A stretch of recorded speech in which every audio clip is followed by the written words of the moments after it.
네, 안녕하세요. 다원에서 숙명여고 국어 전담으로 맡고 있는 정하영입니다. 잘 부탁드립니다.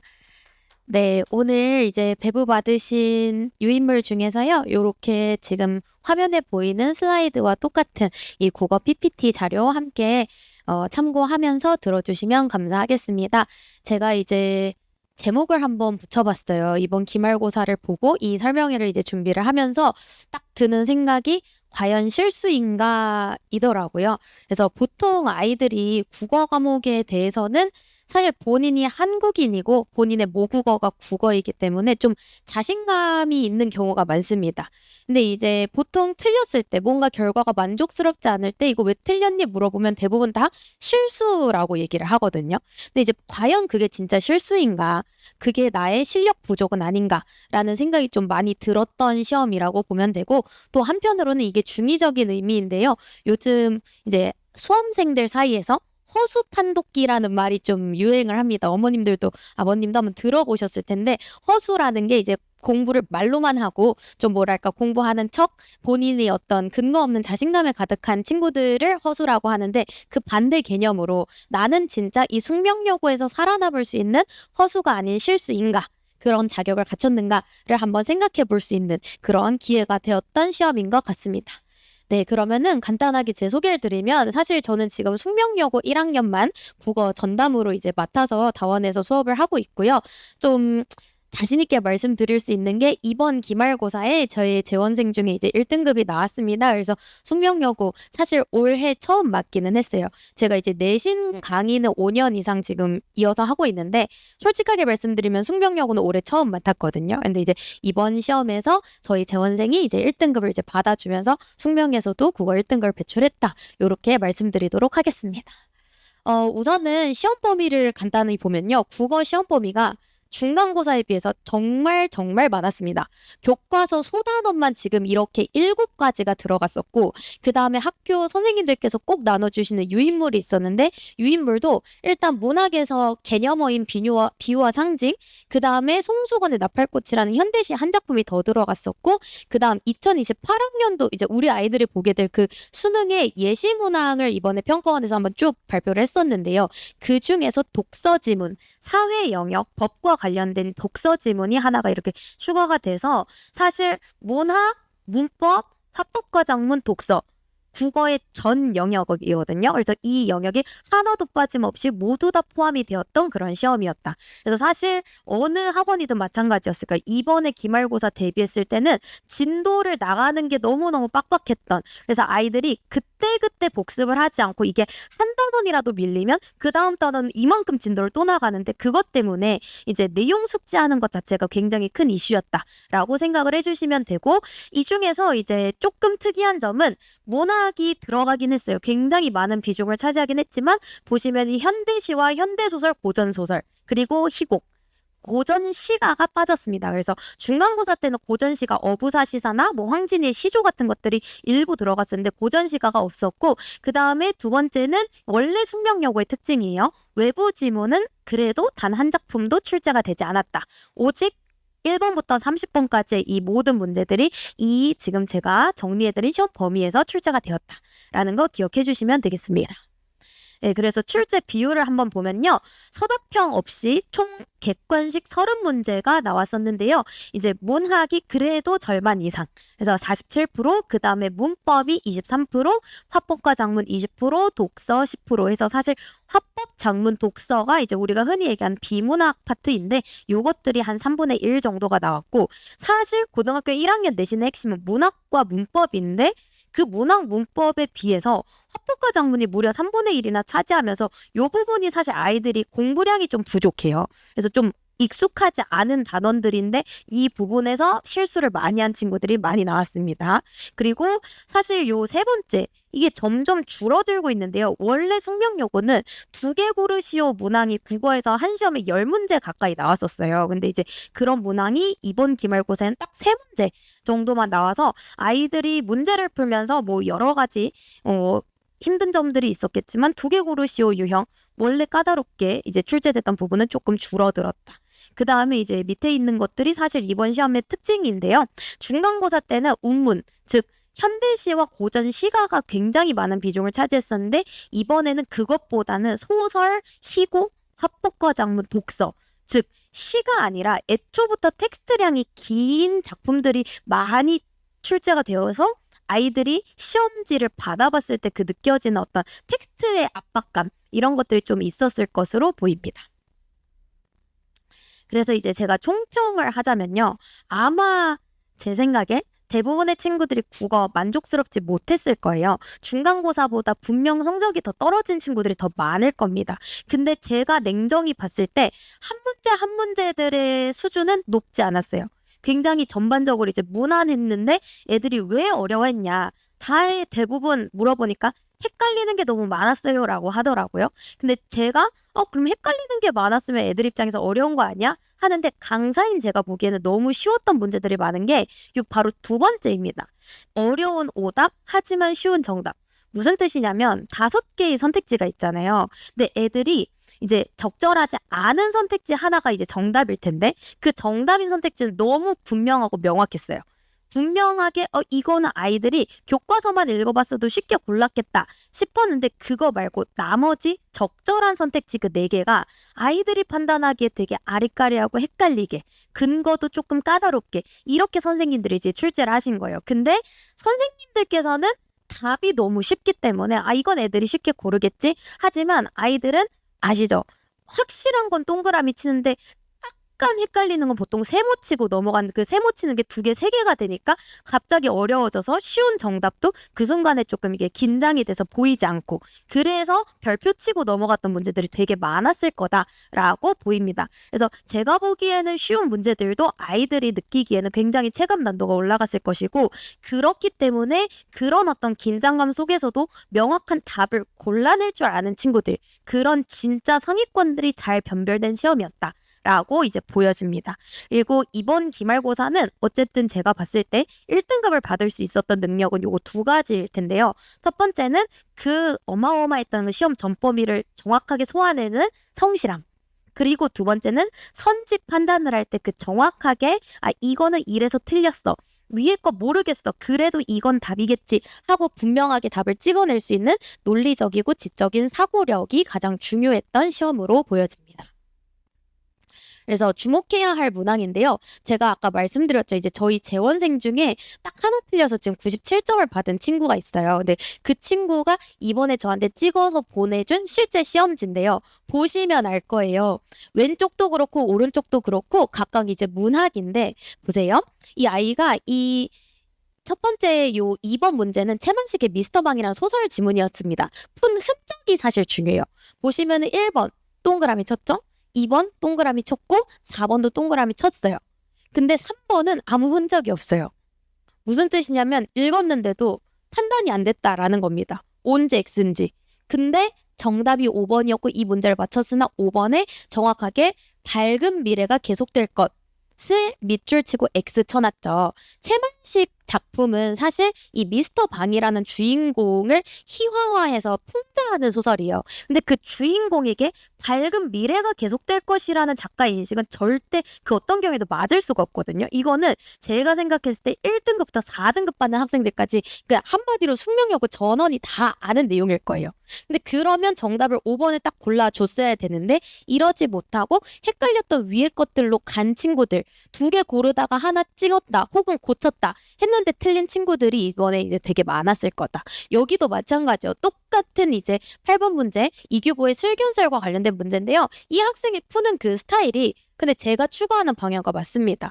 맞는 건 맞게 그 다음에 2번 모르겠어. 그럼 일단 넘어가. 근데 5번이 너무 아니잖아. 5번 이것도 사실 정말 쉬운 문제거든요. 5번만 떼놓고 보면 이 글쓴이가 손님의 반론을 수용한 절충적 관점을 드러내고 있다. 손님하고 글쓴이하고 치고받고 의견을 주고받는 그런 내용이에요. 근데 그 손님의 의견을 수용해서 두 사람의 의견을 절충했다. 말이 안 되는 내용이거든요. 그래서 이렇게 분명한 것들은 분명하게 찍고 넘어갔어야 되는데 그러지 못했을 것이다. 아마 이렇게 생각이 되고요. 그다음에 이제 두 번째는 문법인데요. 어쨌든 시험 범위에 문법이 들어가면 아이들은 문법 때문에 굉장히 고통스럽습니다. 공부를 해야 될 내용도 많고, 그래서 저도 이번 기말을 준비하면서 1주차, 2주차에 가장 먼저 문법을 처리하고 그 다음에 계속 남은 6주 동안은 문법은 복습을 시켰어요. 근데 사실 문법이 비중상 한 6, 7문제 정도가 나오는데 그렇게 투자를 한 시간만큼에 비해서는 이번에 좀 문법이 무난하고 쉽게 나왔습니다. 그래도 본인이 문법을 틀렸다면 아마 이 문제가 아닐까라는 생각이 들어요. 이번에 출제되었던 문법 중에서 가장 어려웠다고 보여지는 문제를 제가 한번 갖고 와봤고요. 얘는 이제 2개 고르시오 유형이었는데 이번 시험 범위에 인용 표현, 뭐 높임 표현, 시간 표현 이런 것들이 들어갔어요. 근데 보통은 시간 표현 물어보면 시간 표현만, 뭐 인용 표현 물어보면 인용 표현만 물어보는데 이 문제 같은 경우는 인용과 높임, 시간 이런 것들을 동시에 연결해서 물어보기 때문에 아이들이 문장이 굉장히 짧아 보이지만 분석해야 되는 내용들이 엄청 자세했습니다. 그래서 이것을 정확하게 틀린 거를 고르기가 조금 어려웠을 것으로 보인다라고 생각이 들고요. 그 다음에 이제 마지막으로는 숙명여고가 제가 아까 문법에 포함시키긴 했으나 어휘를 항상 시험 범위에 포함을 시킵니다. 그래서 어휘도 한두 문제 정도가 출제가 되는데 이게 이번 마지막 문제였어요. 근데 보시면 알겠지만 어휘는 지금 어머님들께서도 보고 그냥 바로 푸실 수 있을 거예요. 왜냐하면 특별한 대비보다는 그냥 평소 국어 실력이 잘 갖춰진 친구라면 보기를 적용해서 선택지를 분석해서 바로 답을 낼 수가 있거든요. 근데 이런 부분도 어쨌든 어휘가 항상 출제가 된다라는 게 이제 숙명여고의 포인트라고 보시면 되겠습니다. 그리고 제가 이걸 갖고 온 마지막 이유는 원래 숙명여고 어휘 문제 항상 나왔었는데 출제 방향이 지금과는 완전히 달랐어요. 무슨 뜻이냐면 시험 범위에 포함되는 그 어휘가 있다면 마치 영단어 외우듯이 뜻을 사전적 정의를 하나하나 다 외웠어야만 풀 수 있는 그런 완벽한 암기형을 출제를 하시다가 서술형이 없어지고 올 객관식으로 변하고 나서부터 요즘 자꾸 학교 선생님들도 수능형 출제를 지향하고 계십니다. 그래서 그런 부분이 좀 명확하게 보이는 게 아닌가라는 생각이 들어요.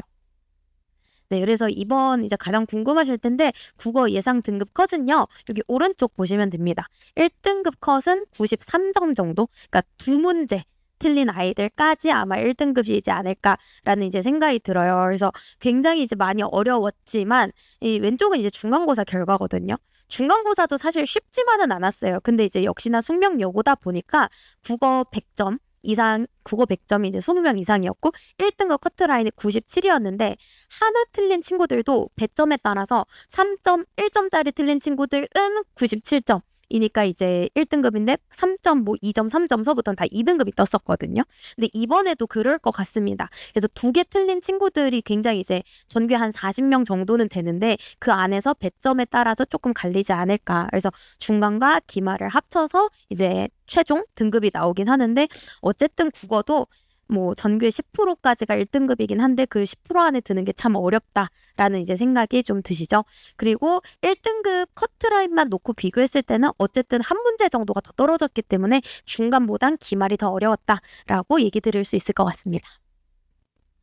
네, 그리고 이제 제가 이번에 이제 기말을 준비하면서 사실 저는 소수 인원으로 진행을 했어요. 정말 이 자리에 이제 오신 분들께만 솔직하게 말씀드리면 한 손 안에 드는 인원이었습니다.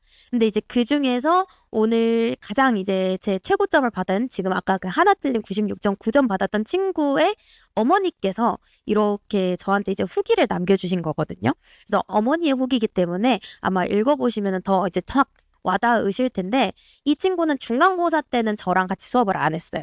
가장 많은 친구들이 다니는 대형 수업을 다니다가 뭔가 그 대형에서 만족스럽지 못한 그 관리나 이런 여러 가지 부분들 때문에 이제 소수 인원인 저에게 왔었는데 뭐 제가 이제 중요한 부분들은 다 이렇게 볼드 처리를 해놨거든요. 설명도 좋고 강의도 좋고 피드백 문자도 잘 오고 그리고 자료도 자습서 따로 구입하지 않을 만큼 잘 정리가 되어 있고 그리고 이 부분이 저는 좀 제 수업의 특징이라고 생각하는데 아이들이 국어 말고도 할 게 정말 많잖아요. 그래서 저는 국어를 양치기로 가르치진 않습니다. 막 무분별한 족보 이만큼씩 뽑아주는 그런 선생님이 아니거든요. 그래서 우리 아이들이 최단시간에 최고 효율을 딱 낼 수 있는 정말 엑기스의 문제들만 뽑아서 주고 아이들을 딱 그렇게 트레이닝을 시키는데 그 부분을 이제 어머니께서 굉장히 좋게 봐주셨던 것 같아요. 그리고 마지막으로 저는 수업 시간에 사담을 거의 하지 않습니다. 그래서 굉장히 이 치열하게 지금 열심히 하고자 하는 아이들의 그 간절함을 저도 갖고 있기 때문에 정말 그 3시간 왔을 때 아이들과 열심히 공부하고, 그리고 사실 이번에 시험 범위가 굉장히 빡빡했잖아요. 그래서 저는 시험 마지막 3주 동안 아이들 1시간 먼저 불러서 사실 3시간 수업인데 4시간씩 수업 무료로 그냥 해주고 했었어요. 그래서 그런 어떤 이런 저의 열정들이 이 아이가 중간고사 때 80점 받아서 3등급이었는데 이번에 바로 기말고사에서 이제 1등급을 안정적으로 받을 수 있지 않았을까. 그래서 사실 이 친구는 근데 전 처음에 딱 봤을 때부터 얘는 진짜 공부 잘할 것 같은 애다. 근데 뭔가 중간고사 때는 첫 시험이기도 하고 여러 가지로 미끄러진 것 같은데 내가 잘 이끌어주면 성적 잘 나올 것 같다라는 확신이 들었었고요. 그런 부분들을 이렇게 결과로도 이끌어내지 않았나라는 생각이 듭니다. 그래서 여기까지는 이제 저의 자랑이었고요. 그래서 지금 이제 여기 계신 어머님, 아버님의 이제 우리 자녀분들께 집에 가셔서 이거는 국어와는 큰 상관은 없습니다. 어쨌든 1학기 내신이 마무리됐고 그냥 아이들이 이제 첫 주말이기 때문에 오늘 내일 정도는 좀 쉴 수 있는데 한 번쯤은 이제 생각해 볼 법한 내용들이요. 뭐냐면 자, 숙명여고 이제 그 고등학교 1학년에 1학기 내신이 끝났는데 그냥 속상해, 망했어, 열심히 하면 되겠지 이러고 이제 여름방학을 개강하고 여름방학 특강을 들으면 사실 그냥 또 어영부영 넘어가요. 근데 그러지 말고 뭔가 본인이 일단 첫 번째 객관적으로 현 위치를 딱 파악해서 자기 객관화가 정말 이루어져야 됩니다.